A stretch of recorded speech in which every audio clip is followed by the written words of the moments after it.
Bismillahirrahmanirrahim. Assalamualaikum warahmatullahi wabarakatuh.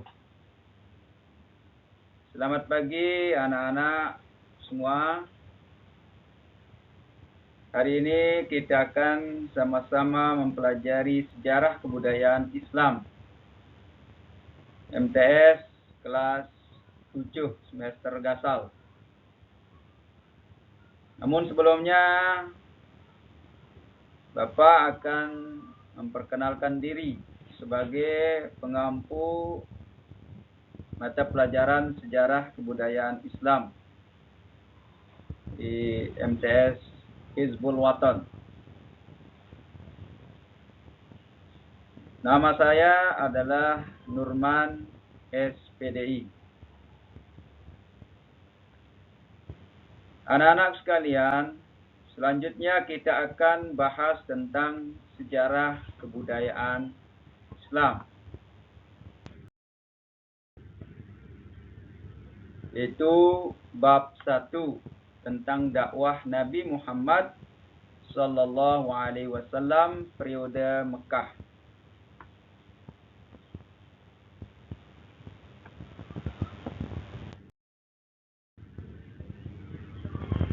Selanjutnya kita lihat peta konsep di sini.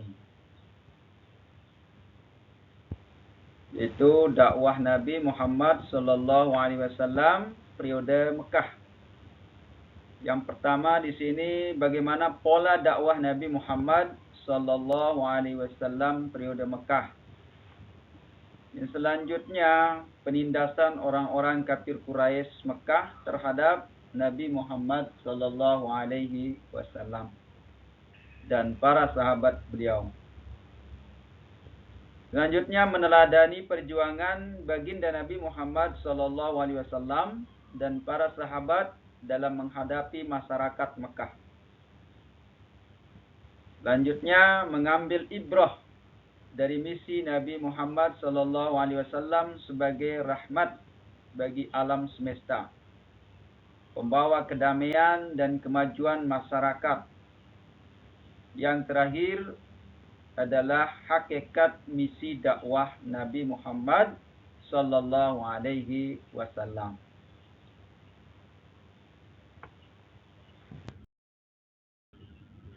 Pola dakwah Nabi Muhammad sallallahu alaihi wasallam periode Makkah.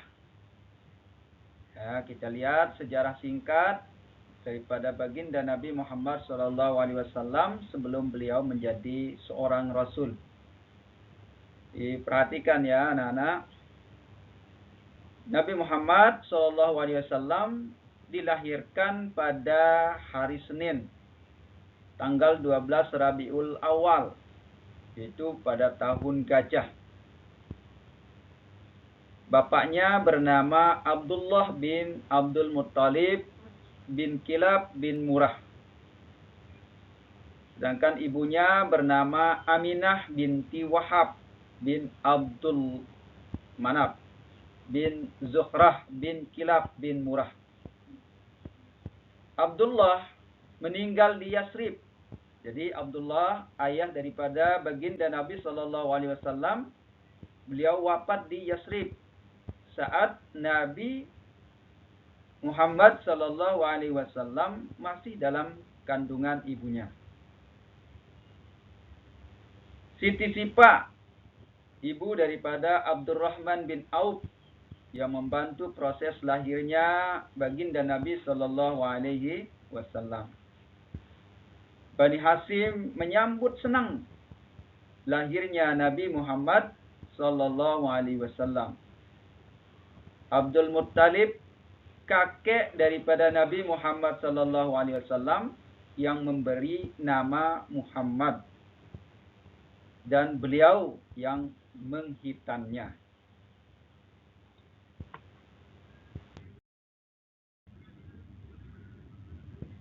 Sejarah singkat Nabi Muhammad sallallahu alaihi wasallam sebelum menjadi rasul.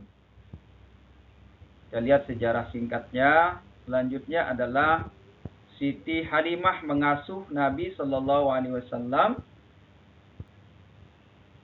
bertujuan agar tumbuh sehat dan paham bahasa Arab. dengan baik. Ya, jadi selanjutnya kehidupan Siti Halimah menjadi membaik sejak mengasuh Nabi Muhammad sallallahu alaihi wasallam. Siti Halimah pernah mengembalikan asuhan Nabi kepada ibunya karena kondisi Mekah pada saat itu tandus dan kering. Ya, akhirnya Nabi kembali diasuh oleh Siti Halimah di dusun Bani Sa'ad. Ketika usia Nabi Muhammad SAW 5 tahun, beliau sering menggembala kambing dengan Abdullah putra Siti Halimah. Nabi dibawa oleh 2 orang laki-laki, dibedah dan dibersihkan hatinya. Abdullah putra Siti Halimah sangat khawatir ketika Nabi yang tiba-tiba menghilang.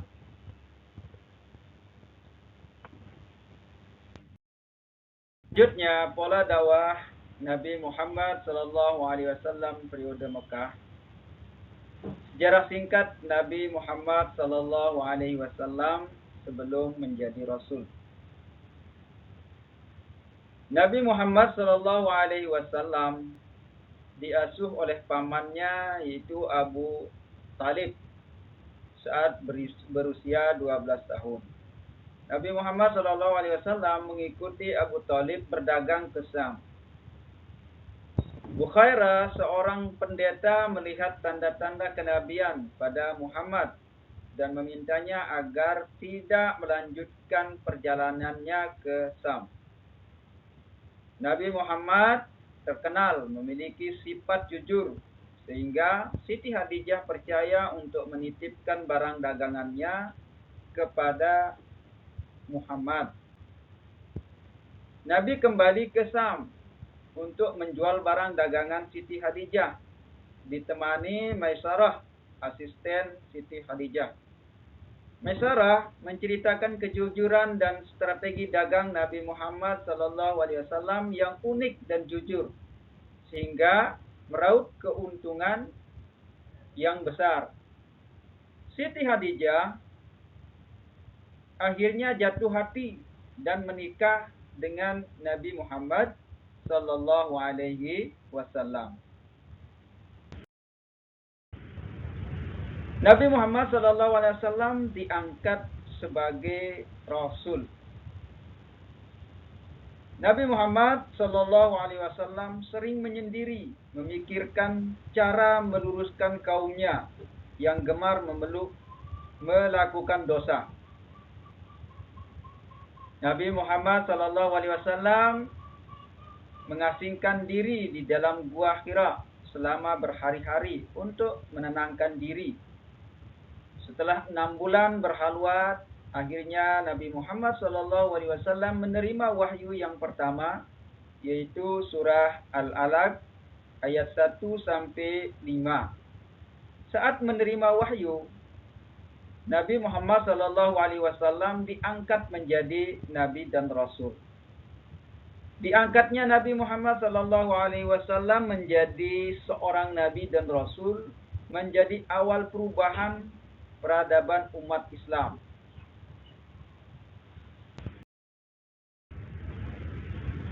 Pola dakwah Nabi Muhammad selanjutnya di periode Mekah yaitu dakwah secara rahasia.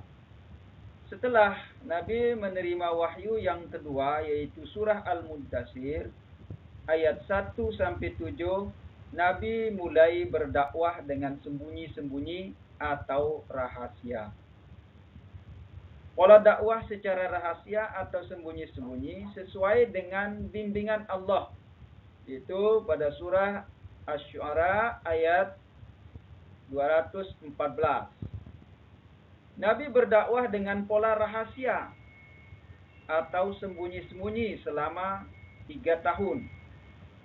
Sahabat dan keluarga yang pertama kali masuk Islam yaitu Khadijah binti Khuwailid, Ali bin Abi Thalib, Zaid bin Harithah, Abu Bakar, Utsman bin Affan, Zubair bin Awam, Sa'ad bin Abi Waqqas, Abdurrahman bin Auf, Talhah bin Ubaidillah, Abu Ubaidah bin Amr, Arqam bin Abil Arqam, Ja'far bin Abi Talib, Amr bin Jarrah, Abu Salamah, Abu Zar Al-Ghifari, dan lain-lain. Rumah Arqam bin Abi Arqam dijadikan sebagai markas dalam menyampaikan dakwah secara rahasia atau sembunyi-sembunyi. Dakwah secara terang-terangan. Dakwah secara terang-terangan adalah dakwah dengan terbuka kepada penduduk Mekah. Isi dakwah Nabi SAW yaitu mengajak masyarakat Mekah untuk mengimani Allah, meninggalkan berhala dan perbuatan dosa. Dakwah dengan pola terbuka ini dimulai pada tahun keempat kenabian setelah Nabi menerima wahyu surah Al-Hijr ayat 94. Mengundang kerabat karibnya, namun hanya sedikit yang beriman. Mengumpulkan masyarakat dan mengajak mereka untuk beriman. Namun Nabi malah menerima cacian dan makian dari Abu Lahab. Allah menurunkan surah Al-Lahab ayat 1-5 sebagai balasan dari makian Abu Lahab. Nabi Muhammad SAW dan para pengikutnya mendapatkan hinaan dan siksaan dari pembesar suku Quraisy. Nah, kita lihat penindasan-penindasan orang Quraisy Mekah terhadap Nabi Muhammad SAW dan para sahabat. Jadi, anak-anak sekalian tolong diperhatikan. Jadi, ada beberapa penindasan-penindasan yang dilakukan oleh orang-orang Quraisy Mekah terhadap Nabi Muhammad dan para sahabatnya.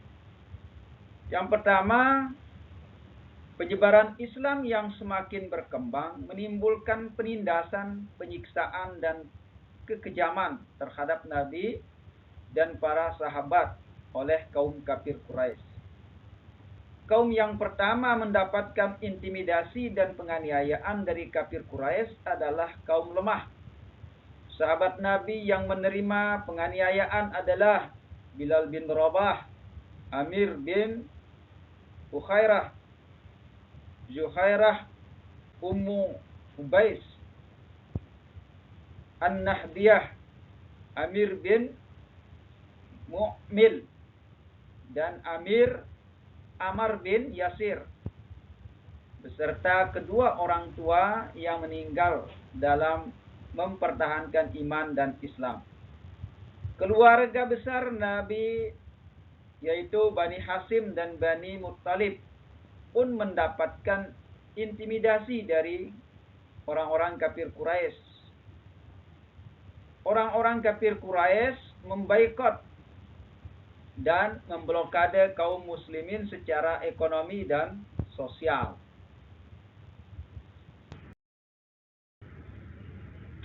Ujian semakin berat setelah Abu Talib meninggal dunia. Penindasan, penganiayaan tidak menyurutkan dakwah Nabi Muhammad SAW. Kafir Quraisy memutuskan untuk membunuh Nabi Muhammad SAW. Para utusan kabilah mengepung rumah Nabi untuk membunuhnya. Tapi atas izin Allah Subhanahu wa taala, Nabi Muhammad SAW berhasil keluar dan meninggalkan kota Mekah menuju Madinah. Segala ujian dan rintangan dilewati oleh Nabi Muhammad SAW dan para sahabat dengan sabar dan tabah. Nabi mengingatkan bahwa umat dahulu pun merasakan pedihnya perjuangan.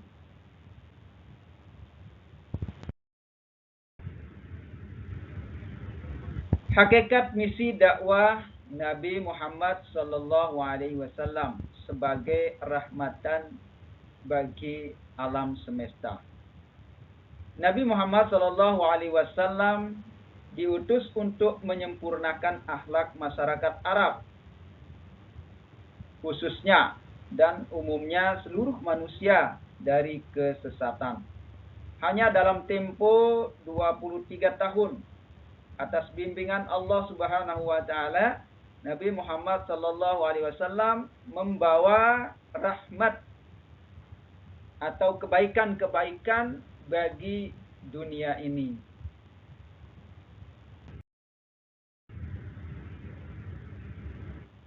Nabi Muhammad SAW pembawa kedamaian dan kesejahteraan. Nabi Muhammad SAW dan para sahabat pembawa misi kedamaian dan kesejahteraan. Masyarakat Mekah dan Madinah khususnya, dan masyarakat luas pada umumnya.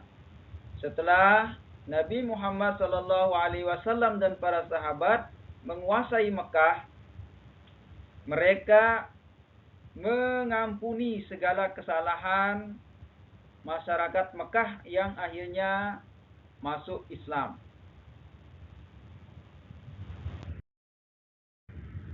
Hakikat misi dakwah Nabi Muhammad SAW pembawa kemajuan masyarakat.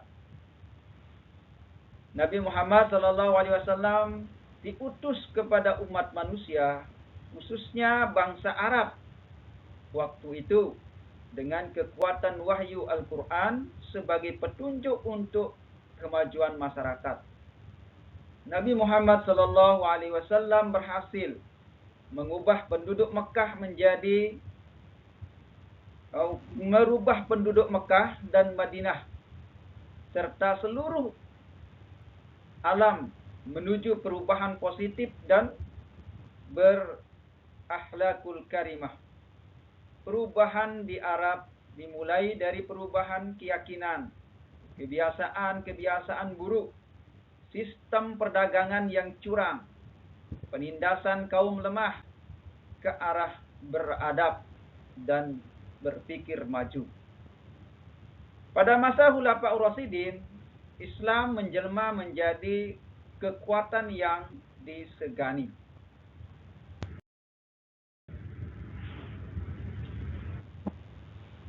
Mengambil ibrah dari misi Nabi Muhammad SAW sebagai rahmat bagi alam semesta, membawa kedamaian dan kemajuan masyarakat. Yang pertama, akhlak mulia dan terpuji, bersikap sabar dan tegas, menolak kekufuran, mensyukuri kemusyrikan, maksudnya ya, menolak kekufuran, kemusyrikan dan segala bentuk kemaksiatan.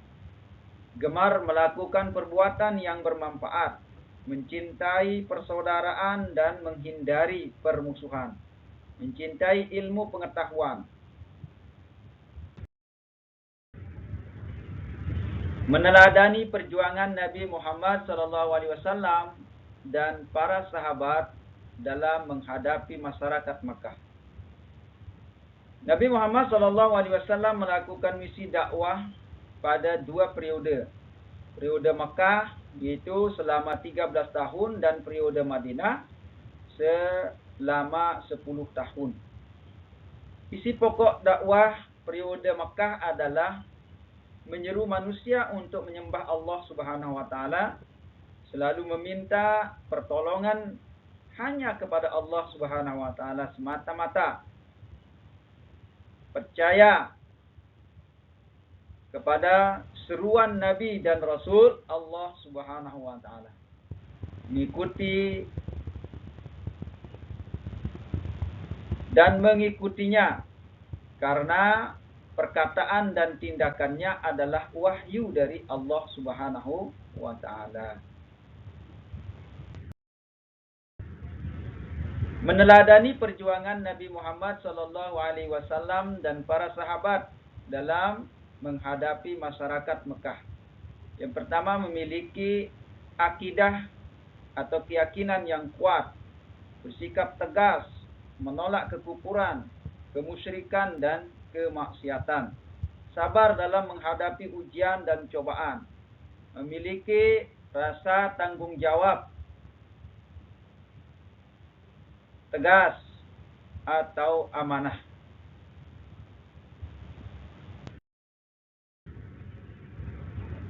Khulasah, Nabi Muhammad sallallahu alaihi wasallam lahir di Mekah Senin tanggal 12 Rabiul Awal, yaitu pada tahun Gajah. Nabi Muhammad sallallahu alaihi wasallam lahir di tengah-tengah masyarakat Arab yang kehilangan pegangan hidup. Akidah mereka menyimpang, moral mereka rusak. Misi Nabi Muhammad sallallahu alaihi wasallam di dunia ini sebagai rahmat bagi alam semesta, pembawa kedamaian dan kemajuan masyarakat.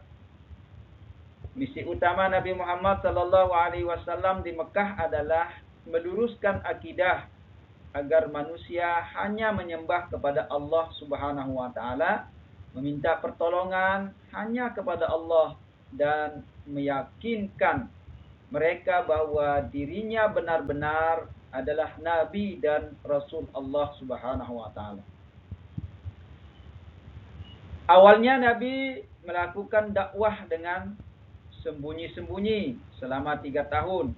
Setelah turun surah Al-Hijr ayat 94, Nabi Muhammad sallallahu alaihi wasallam melakukan dakwah secara terang-terangan. Jadi 23 tahun Nabi Muhammad sallallahu alaihi wasallam berhasil membawa kemajuan dalam berbagai sektor kehidupan bagi Arab dan seluruh dunia.